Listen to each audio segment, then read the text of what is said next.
Meus irmãos, muita paz.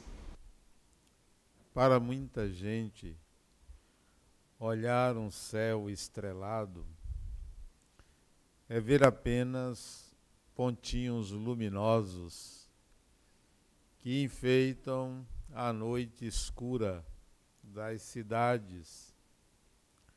Parece que nada mais há do que aqueles pontos luminosos que durante o dia desaparecem para retornarem em tempos de céu aberto. Mas, para outros mais curiosos, cada pontinho daquele representa um sistema, um conjunto, uma fornalha atômica de grandes proporções, muito maiores do que o Sol, em torno do qual a Terra orbita. Está ali acontecendo a revelia de quem observa daqui da Terra. Ninguém imaginaria que nesse universo, ou neste céu estrelado, existem mais de 100 bilhões de galáxias que têm em torno de 200 bilhões de sóis maiores ou iguais ao nosso. É de uma complexidade inimaginável o que está diante dos olhos de alguém que nada mais vê do que pontinhos luminosos. Assim é a vida. Ela é muito mais do que aquilo que nós imaginamos. É claro que viver é uma obrigação, é uma imposição da própria vida. Todos temos que cuidar do corpo, todos temos que nos alimentar, todos temos que buscar uma atividade laboral, temos que aprender, estudar, temos que nos relacionar uns com os outros, temos que nos movimentar em sociedade, temos que exercer nossa cidadania, temos que emitir nossas opiniões, temos que viver em família. Tudo isso são atividades do viver. Mas será a vida tão somente isto? Da mesma maneira, será que o céu estrelado são apenas pontos luminosos? Não, não é tão somente isso. Em algum tempo da nossa vida, nós vamos descobrir que o viver, esse simples ato de respirar e de se relacionar com as pessoas, é algo repetitivo, que vem desde o período animal. É algo que nos leva a um cuidado com o corpo. Tampouco nos tem levado a uma percepção transcendente. Da mesma maneira que para investigar o pontinho luminoso chamado estrela é preciso poderosos telescópicos, para ir além dos cuidados da vida material e enxergar a vida espiritual, é preciso também muito mais do que 2 olhos para ver ou ouvidos para ouvir. Muito mais. É preciso ir além daquilo que é o repetitivo, o normativo, o que é considerado normalidade. Se há alguém que diga, já me basta passar pelo que eu passo na vida material, por que vou me preocupar com a vida espiritual? Da mesma maneira, alguém aqui na Terra pode dizer, basta enxergar as estrelas como pontos luminosos numa noite escura. Mas essa mesma pessoa não sabe que uma simples mancha solar aqui no nosso Sol pode provocar catástrofes na Terra. Mas ele não está atento a isso porque olha apenas para o seu umbigo. Quem enxerga apenas a vida material, quem se ocupa tão somente dos afazeres obrigatórios e repetitivos da vida material, está perdendo a possibilidade da percepção de algo muito mais amplo, muito mais profundo, muito mais real do que aquilo que é a vida material. E quem estou falando? Estou falando da condição de espírito. Não estou falando de espíritos nem de mundo espiritual, mas da condição do indivíduo, da pessoa, do ser humano, que não se vê como espírito, se vê como um corpo, não se percebe espírito, não integrou a sua imortalidade, mal consegue aceitar que há alguma coisa após a morte. E equivocadamente pensa que, cumprindo meia dúzia de preceitos religiosos, estará a salvo depois da morte, numa visão imediatista, precipitada e pequena do que é ser espírito imortal. A visão deveria ser estendida a uma perspectiva mais além do que uma preocupação com o depois da morte. O depois da morte é ali, é perto, é factível a qualquer ser humano, a qualquer momento, aos mais velhos como aos mais jovens. Quem imaginaria que 5 adolescentes seriam assassinados hoje pela manhã numa escola em São Paulo? Quem imaginaria? Eles não imaginariam. A morte não pede licença, não avisa, olha, amanhã eu venho aqui. Acontece. Então, a perspectiva de pensar no depois da morte, no imediatamente depois da morte, já se tornou pequena. Era agradável e necessária há alguns anos atrás, 500 anos, 2000 anos atrás, quando as pessoas não vislumbravam o que vinha depois. E aí, preparava-se o indivíduo para o depois da morte. Ofereceu-se um céu, uma grande iniciativa. Olha, faça isso que eu lhe dou um céu. Se você não fizer isso, você vai, mas vai para um lugarzinho quente. Eu te dou uma outra coisa. Mas eu estou lhe preparando para o logo depois. Mas e o depois, o depois? A vida do espírito cessa com a oferta de uma recompensa ou de uma punição após a morte? É pensar pequeno. Então, eu estar aqui preocupado em que depois da minha desencarnação, depois da morte desse corpo, eu vou para um lugar bom, eu vou ter que me perguntar, mas e depois? O que eu vou fazer depois? Porque vai ser repetitivo do mesmo jeito que estar aqui. A complexidade é maior, mas é preciso ir adiante. Ir adiante significa eu tenho que pensar como espírito e não pensar como espírita. E não pensar como católico, como batista, como budista, como muçulmano, ou como do candomblé, ou como da Umbanda. Eu tenho que pensar como espírito. E depois, e daí? E, consequentemente, o que é que me acontece? O que é que eu devo fazer comigo? É ingenuidade pensar que o meu futuro, logo após a morte, está entregue a alguém que vai dizer para onde eu vou, que vai me julgar e determinar aonde eu me instalo.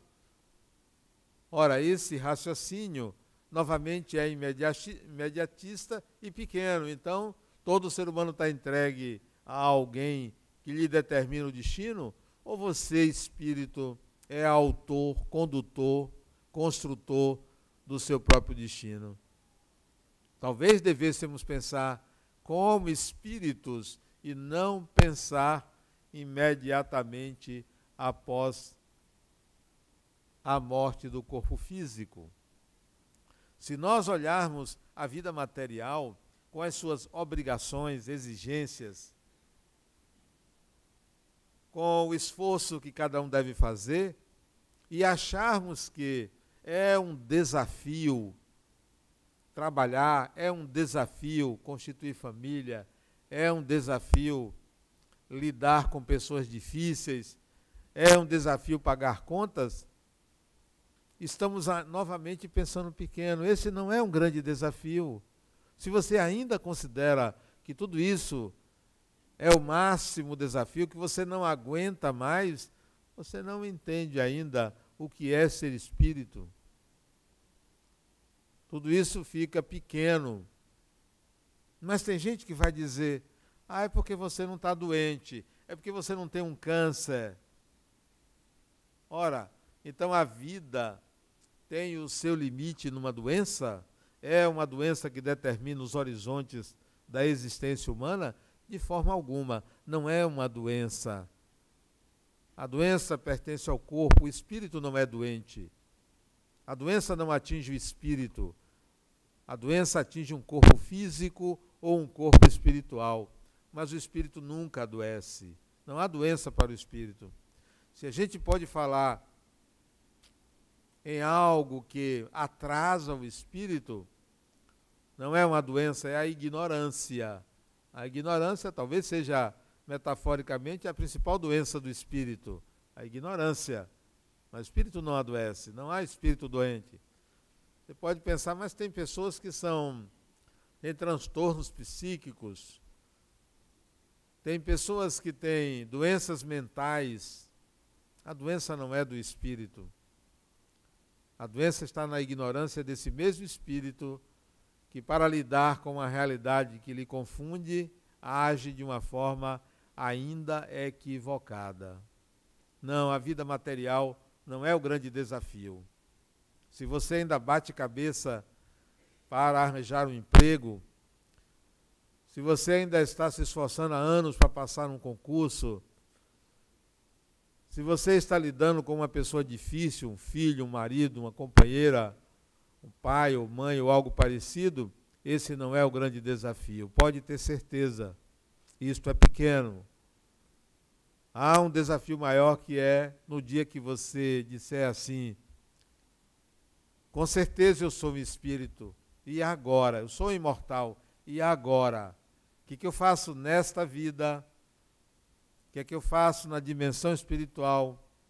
O que eu faço e para onde eu vou na próxima encarnação, na seguinte e assim sucessivamente? Isto é, um planejamento que transcende anos, séculos e vai pelo mundo afora você pensar o que acontecerá com você. Um dia uma mãe me perguntou, o filho dela desencarnou há exatos 17 anos. E ela me perguntou, Adenauer, meu filho já voltou? Eu já tinha me feito esta pergunta, não, eu já tinha admitido um dia que ela me faria esta pergunta. Eu já tinha ensaiado uma resposta, e a resposta clara foi, não sei. É óbvio que eu não sei. Mas eu refleti sobre uma outra resposta para dar a ela. E a resposta foi, não. Ele não voltou. Eu disse, como é que você sabe? Eu sei porque ele não voltará. Seu filho não voltará. Seu filho não mais reencarnará.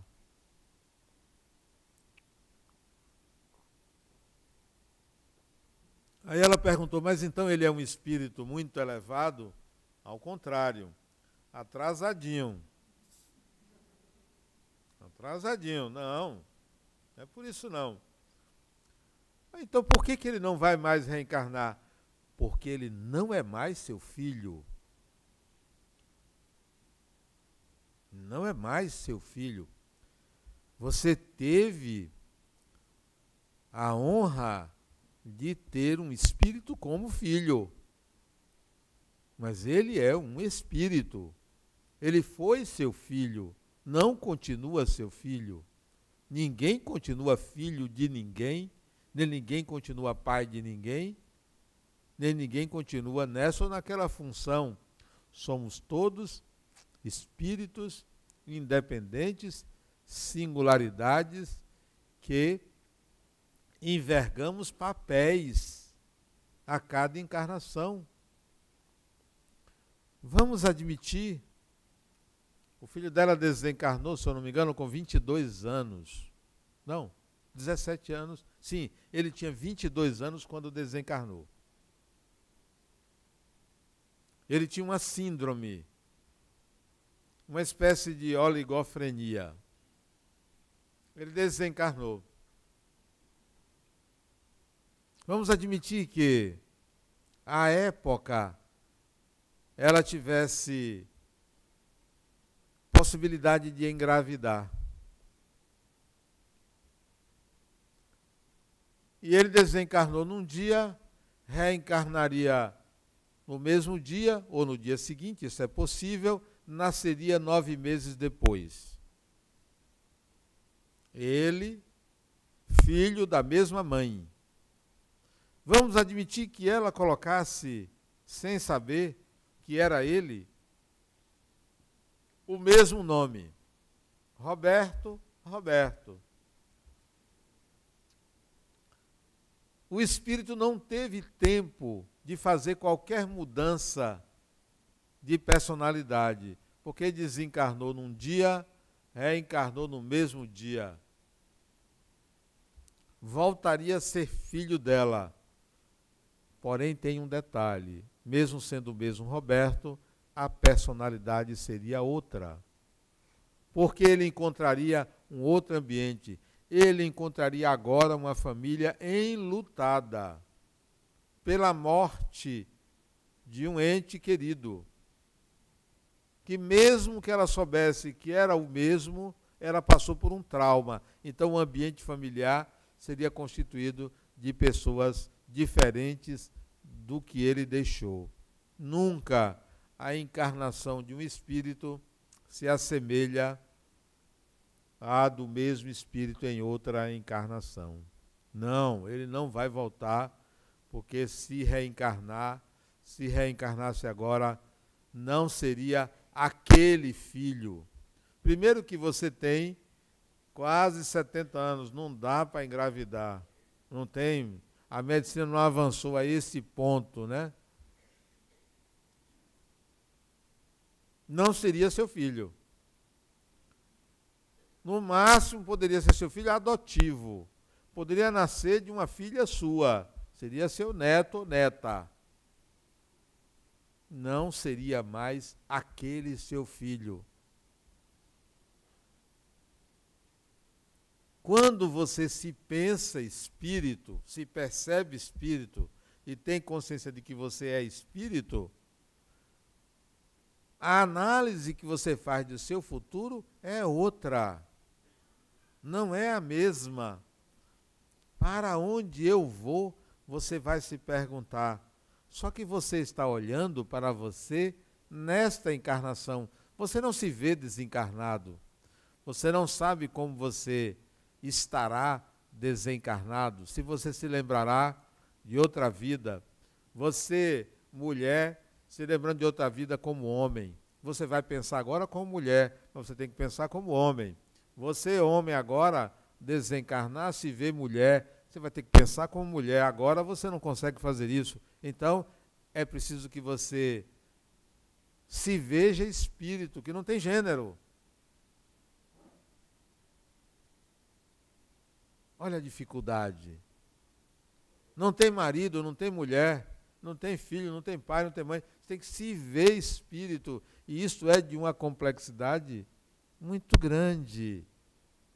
Então, o que você pensa que era desafiador, passar num vestibular, passar num concurso, lidar com um filho problema, lidar com isso, lidar com aquilo, isso é fichinha para a complexidade da sua própria evolução. Imagine vocês, aqui não, porque são pessoas, espíritos mais evoluídos, pessoas que não aprenderam a perdoar. Olha que atraso, não sabe perdoar. Tem mágoa. Não é o caso de ninguém aqui, mas tem gente, é verdade, tem gente que não sabe perdoar, guarda mágoa. Veja se vai conseguir ultrapassar os limites da percepção de que a vida é muito mais do que a indiferença a alguém, o desamor ou ódio a uma pessoa. Isso é de um atraso sem tamanho. É muito grande o atraso. Então, esta pessoa que não consegue sequer eliminar uma mágoa do coração, vai olhar para o céu e só vai ver pontinho luminoso. Nunca vai imaginar que ali é uma fornalha atômica 10, 20 mil vezes maior do que o Sol. Esse solzinho pequenininho. Não vê, não percebe. Então, nós estamos com os horizontes limitados pela falta de percepção da nossa condição de espíritos imortais. Vamos continuar comendo e bebendo, se locupletando aqui e ali, trabalhando para se aposentar, para descansar, achando que acabou, não, está ótimo, ó, já cumpri minha parte, como se existisse um limite extremo, externo, ó, chegou aqui, está tudo resolvido. A morte é um problema. O depois da morte é um problema para aqueles que estão ligados ao corpo, que estão ligados à vida aqui, achando, não, eu tenho que ir lá ajudar minha filha, meu filho, meu neto, minha neta. Ou então que fica numa encarnação agora, arranjando desculpas para não dar um passo à frente, porque tem que cuidar de uma outra pessoa que lhe suga as energias.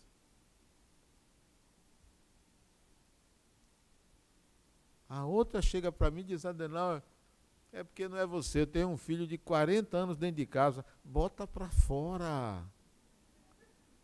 É o maior amor que você pode ter, esse espírito. Bote para fora. Não posso fazer isso. Enquanto isso, você está atrofiando ele. Ele se beneficiando da sua piedade, da sua culpa, sob o argumento de que você é mãe. Mãe de quem? Foi você que botou no mundo. Quem botou no mundo foi Deus. Você deu apenas o corpo, deu o receptáculo, mas não foi você que fez o espírito. Se fosse inválido, né? Doente mental, mas um marmanjo, engordando, comendo e dormindo. E a mãe trabalhando, dando dinheiro a ele, uma mesada para ele comprar cigarro, para ele sair e tal, ter amigos. Não, só isso. Só isso que ela faz. A senhora é uma pessoa má. Olha o prejuízo que você causa ao outro. Não percebe que são espíritos, são pessoas. Diga que o dinheiro está curto. Não tem dinheiro.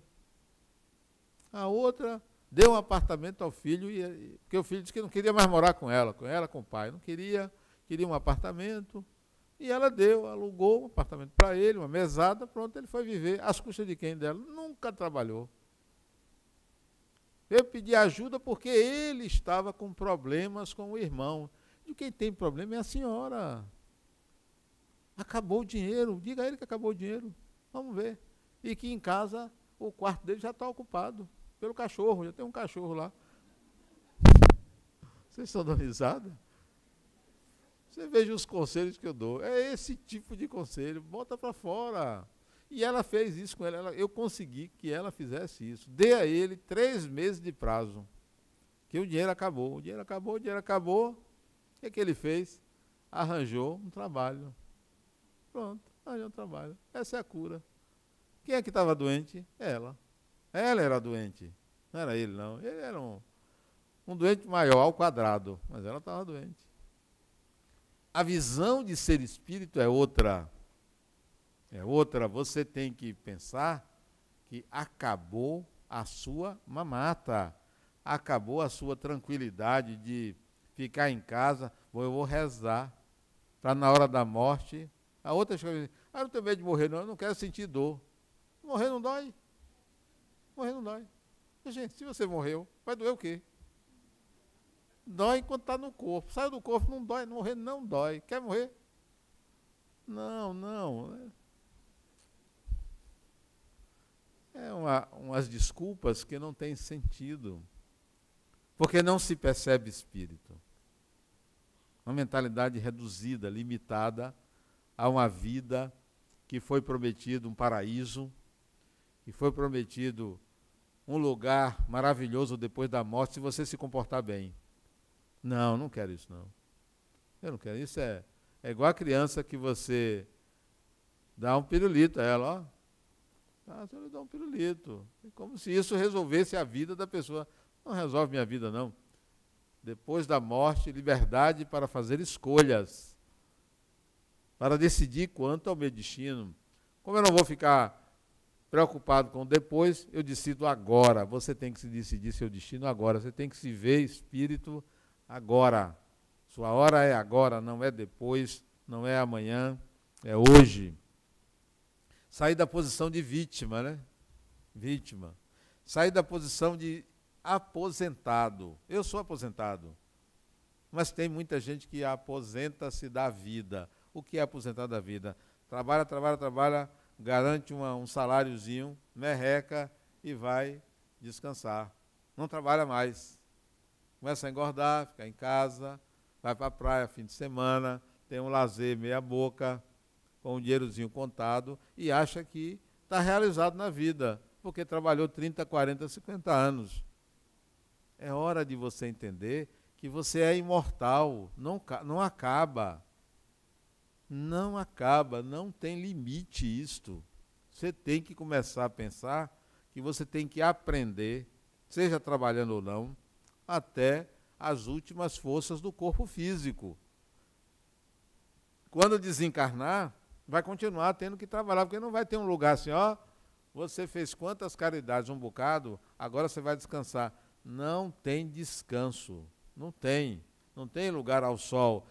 Passe para o lado de cá, passe para a direita, porque você me honrou. Passe para a esquerda, porque você não me honrou. Não existe isso, não existe julgamento nem separação. Você desencarna, você vai para onde você é. A carteira de identidade é a sua própria maneira de ser, a sua própria natureza. Se alguém mata, como esses dois que mataram hoje, aquelas 8 pessoas lá na escola, e o tio de um deles, do lado de fora, para onde vai esses 2 espíritos? Vão para o inferno? Vão para o umbral? Não, eles são doentes, vão para um hospital de tratamento de doentes. Se fosse aqui, se ficasse encarnado, se não matasse um ao outro, iria para o manicômio judiciário, iria para um lugar de doentes que cometem crimes. Mundo espiritual, vão para um hospital de tratamento de doentes que cometem crimes. Vão viver entre criminosos. Então, se existe alguma punição, é que você vai viver entre pessoas semelhantes a você e vai se tratar. Essa é a condição, essa é a situação. Você que não é criminoso nem criminosa, vai para onde? Para um lugar onde tem pessoas iguais a você. Já pensou? Se nem você se aguenta, 2 de você consegue sobreviver, pois é para onde você vai, né? Não tem mágica, não tem presente. Eu fiz mais do que o outro. Não é o que você faz. Uma pessoa pode fazer caridade todo dia. Todo dia pega um pedaço de pão e dá a um pobre. Todo dia faz caridade. Quem é que aprende? Aprende o quê? Vai aprender a trabalhar com padaria. Porque sabe transportar pão de um lugar para outro. Ou a pessoa que tem Cobertor, não, vou dar cobertor a quem tem frio. Vai trabalhar em tecelagem. Caridade é um exercício, é um ato que deve desenvolver na pessoa a bondade. E bondade não é um ato, é uma condição. Processo de evolução, ou você é uma condição e não um ato. Não é o seu ato. Não é isso que conta. O ato é consequência de uma maneira de ser, de uma natureza, de habilidades que você já conquistou. Então, olhe para quem você é, não para o que você faz. Só para vocês terem uma ideia, Jesus, quando quis quem continuasse a obra dele, chamou um assassino, Saulo de Tarso. Não chamou quem estava orando. Porque aquele que matava os cristãos, ou perseguia os cristãos, era um indivíduo de alta capacidade de realização. Só a direção que estava equivocada. Aqueles outros que estavam lá rezando, não sabia fazer outra coisa. Vai conduzir o quê? Vai orientar quem? Então, é preciso que você entenda que você está e estará em condições, ou junto com pessoas semelhantes a você. Daí a necessidade de você se capacitar, de você desenvolver habilidades. Não lamente a vida, não lamente a sua vida, não lamente uma perda, não lamente algo que lhe tirou da zona de conforto. Entenda que todo processo que lhe tira da zona de conforto é um convite de Deus. Ah, eu caí, Deus lhe convidou. Ah, eu perdi tudo isso. Um paciente meu disse: Adenauer, eu tinha muito e perdi tudo. Ele é um empresário, perdeu tudo, milhões. Disse: olha a minha vida, eu passei os últimos 10 anos tentando reerguer o negócio, só me afundei mais ainda. Perdi mais dinheiro, estou devendo a Deus e o mundo. Olha quem eu sou, não valho nada. Eu digo: rapaz, isso é uma maneira interessante de se perceber, a partir de um paradigma. Então o ser humano deve ser avaliado se ele é capaz ou não é capaz de manter um negócio. Olha como você está se vendo. Você não percebe que você tem outras formas de enxergar-se? Bom, você é saudável, você podia dizer: olha, pelo menos eu tenho saúde. Não é bonito, ele é meio feio, ele tem uma orelha muito grande. Ele podia ser bonito, né? Eu podia dizer: você é bonito. Não é, ele é meio feio. Usa as roupas até meio diferentes para a idade dele. Acho que ele gosta de ser garotão, sabe?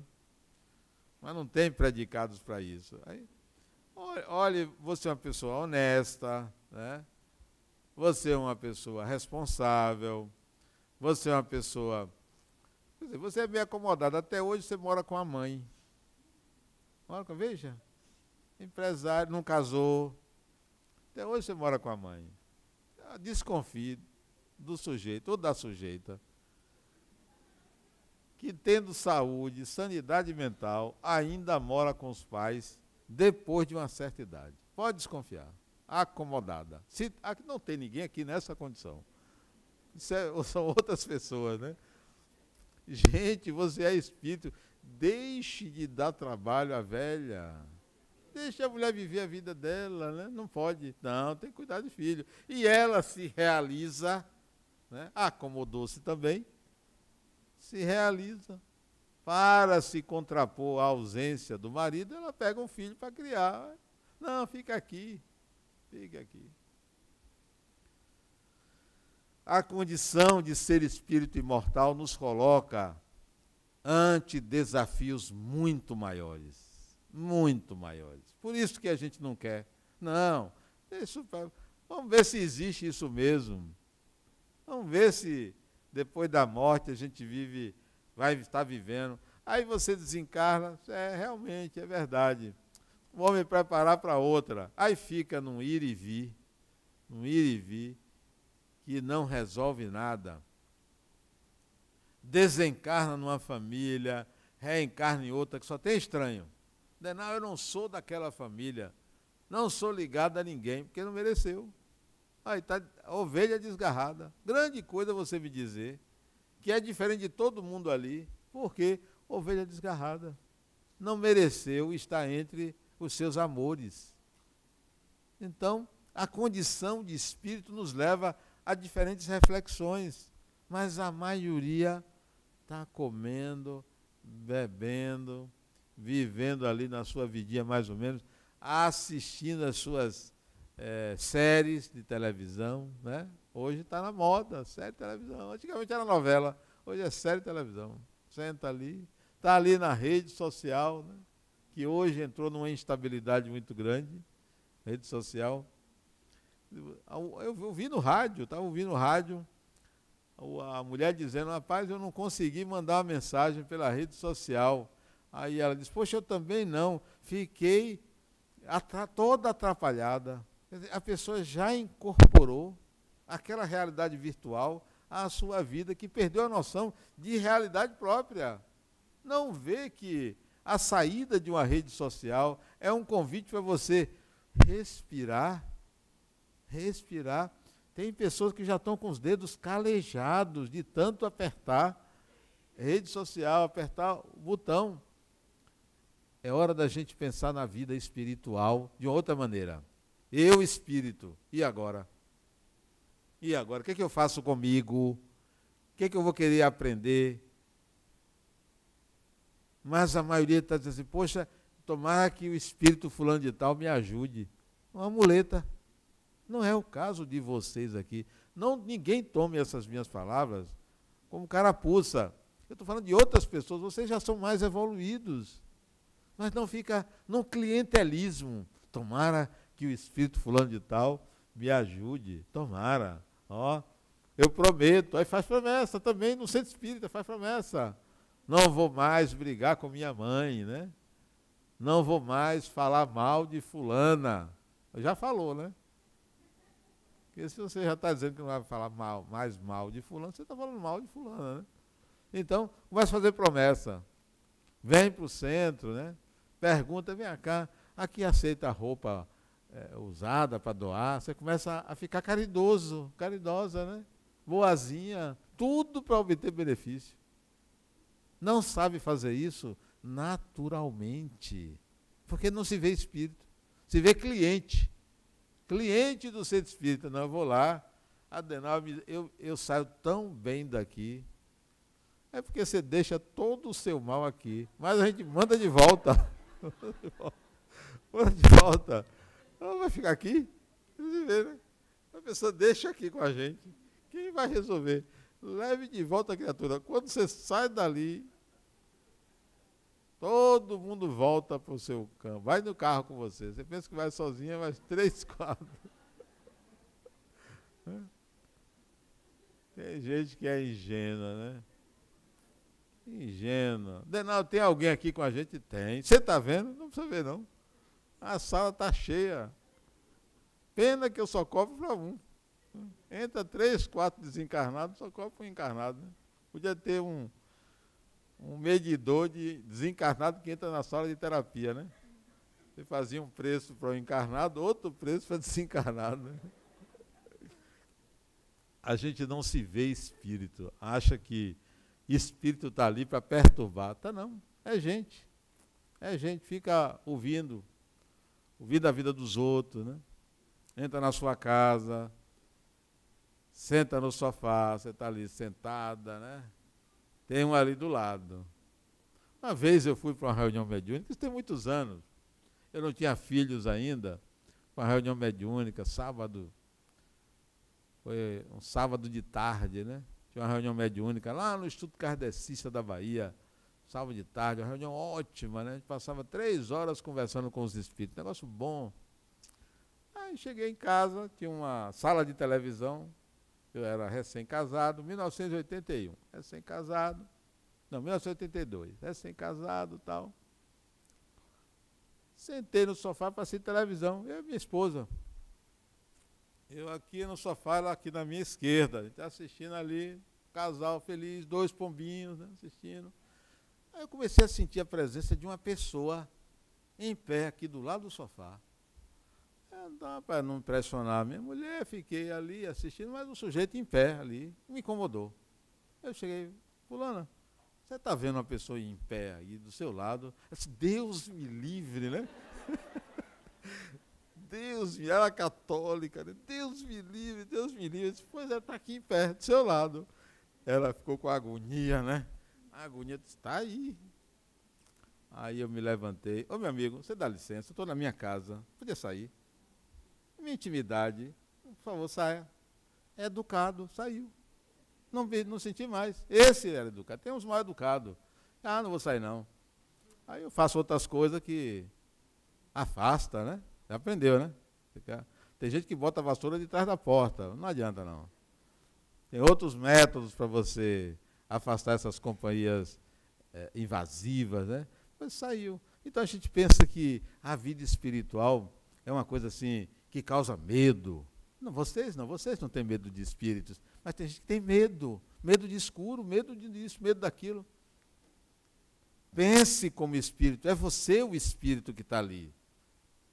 A sua integridade como espírito não é violada. Espírito desencarnado nenhum vai fazer com você nada que você não mereça. Por que só 5 crianças e 3 adultos desencarnaram hoje de manhã lá em Suzano, São Paulo? Porque aqueles predisposição para desencarnação naquele período, naquele momento, predisposição. Por que o amigo do lado não desencarnou? Não tinha predisposição para aquele momento.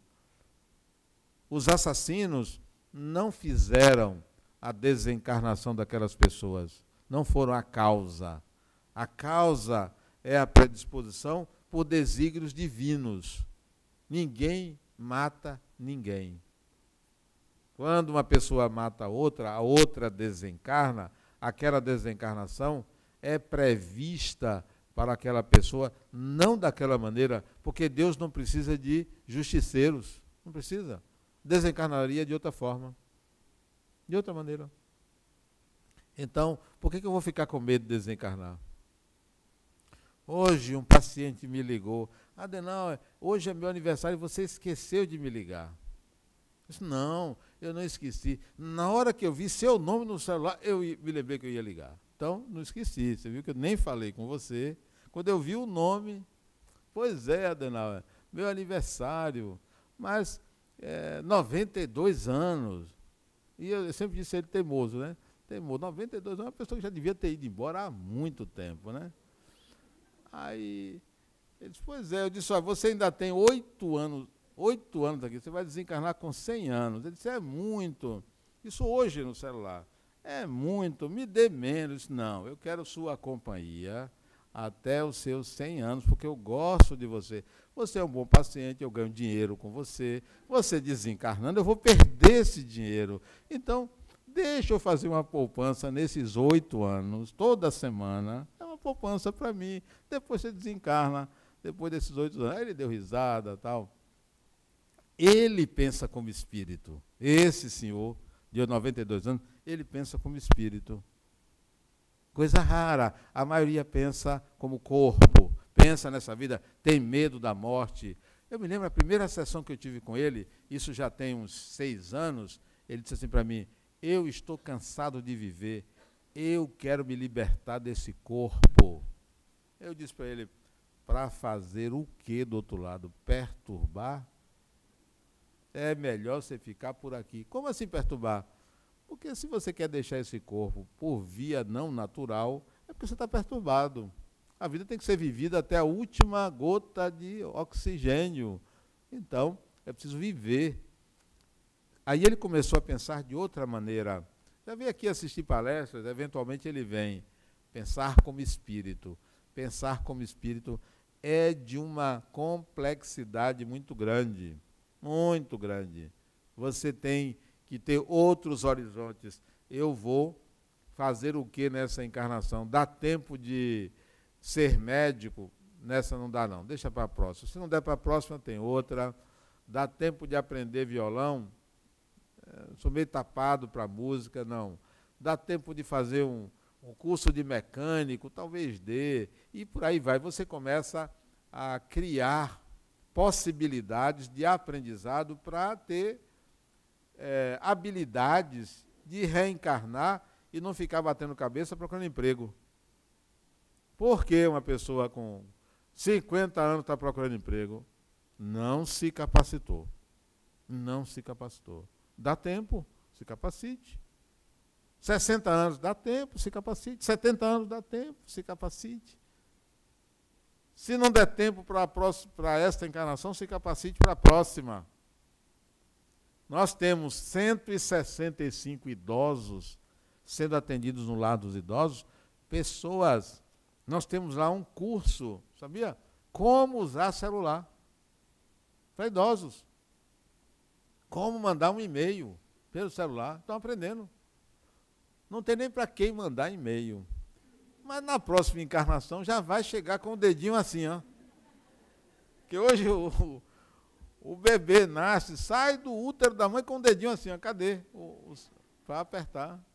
Então, se capacite nessa encarnação, se não para essa, para as próximas. Vai fazer um curso de alguma coisa. Eu tenho um amigo agora, ele tem, acho que 49, 50 anos, não sei exatamente a idade dele, por aí, entre 49 e 51, por aí. Ele resolveu estudar filosofia. Ele é psicólogo. Ele fez um curso de administração, depois um curso de psicologia, agora resolveu estudar filosofia. Não, eu quero aprender. E é pai de família, casado, trabalha. Estudar filosofia, capacitar-se. E você está fazendo o quê? Ah, eu chego em casa morta de cansada. Veio de onde? Do shopping. Morta de cansada. Batendo perna para ver vitrine, para se enganar e para aumentar o débito no cartão de crédito. Vá se capacitar. Isso se repete, essa vida material é repetitiva. É como disse a mensagem, é comer e beber. Muita gente fazendo isso. Vamos sair desse lugar comum e transcender, e pensar como espírito. O que é que eu vou fazer comigo? Essa é a pergunta que você deve fazer a você mesmo. O que é que eu vou fazer comigo? E isso não é o que eu vou fazer com o meu corpo, não. O que é que eu vou fazer com a minha consciência? O que é que eu vou fazer com as minhas competências, com as minhas habilidades? Se você encontrar uma pessoa, como hoje eu lidei com uma pessoa que estava se sentindo perseguida por um espírito. Eu disse, Adenaudo, tem um espírito ligado a mim. Eu fui numa mulher, ela me deu um passe, viu uma senhora do meu lado e conversou com essa senhora saiu do meu lado, pediu desculpas porque estava do meu lado, que ela não queria me prejudicar, porque ela gosta de mim. Foi uma pessoa muito querida minha, de outra encarnação, por isso que ela estava do meu lado. E essa senhora que eu fui, tirou ela. Eu estou me sentindo melhor, mas eu estou com saudade dela. Olha, entenda, mulher, eu estou com saudade dela. Não dá jeito dela vir de vez em quando. É isso. Sabe o que faltou? Diálogo. Os espíritos precisam de diálogo, não de afastamento ou de aproximação a qualquer custo. Converse. Você sabe o nome dela? Não sei. Eu acho que o nome dela era Ana. Ana, parece que era Ana. Pois é, pense em Ana e converse com ela. De vez em quando me visite. Estabeleça uma periodicidade. A mulher tirou a outra do lado dela. Foi sábado de carnaval. Então, tem pouco mais de uma semana. Né? Foi sábado de carnaval. E ela está com saudade. Não queira assim tão próximo. Chame ela para lhe visitar de mês em mês, uma vez por mês. Chame para visitar. Sente numa cadeira, bote uma cadeira na frente, imagine que ela está ali, comece a conversar com ela, mate a saudade. Então, lide com os espíritos como quem lida com seres humanos, porque são seres humanos, são pessoas. Ah, mas se quiser me prejudicar, não consegue lhe prejudicar se você não tiver predisposição para aquilo. Não consegue. Não tem predisposição. E se tiver, estabeleça um diálogo. Diga, meu amigo, por que você quer me prejudicar? Eu não quero o seu mal. O melhor antídoto nesses casos, é você desejar o bem a quem lhe persegue. Deseja o bem, deseja o melhor. Deseja que a pessoa tenha saúde. Ah, mas se quer me prejudicar, isso não é problema seu. Quem quer lhe prejudicar tem um problema. O seu é não querer prejudicar ninguém. Não queira prejudicar ninguém, isso é a melhor coisa que nós fazemos. Pensar como espírito quer dizer ir além do desejo de ter uma vida espiritual melhor a partir do que faz na vida material. Porque isso é simplório. Isto é pequeno. Queira fazer o bem aqui porque é bom fazer o bem, não porque você quer um benefício depois da morte. Isso é pequeno. Depois da morte você vai continuar sendo você mesmo, sem aquela função de pai, de mãe, de filho, de filha, porque isso se modifica a cada encarnação. Então, comece a querer ser uma pessoa boa, não apenas fazer o bem. Comece a querer ser uma pessoa capacitada, não apenas ter um emprego. Comece a querer ser uma pessoa informada, não uma pessoa que passa informações. Queira ser uma pessoa opinativa. Não se preocupe tanto quanto ao que os outros querem contra você. Se preocupe quanto ao que você quer contra os outros. Isso sim, porque é a sua vida, é a sua maneira de ser. A vida material, ela é pequena, mas não deixa de ser importante. Vencer os desafios da vida material é quase como que uma questão de honra. É algo que você deve fazer urgentemente, porque existem desafios muito maiores para você vencer com você mesmo. Você é o seu inimigo, você é o seu amigo, então cuide de você na condição de espírito imortal. Muita paz.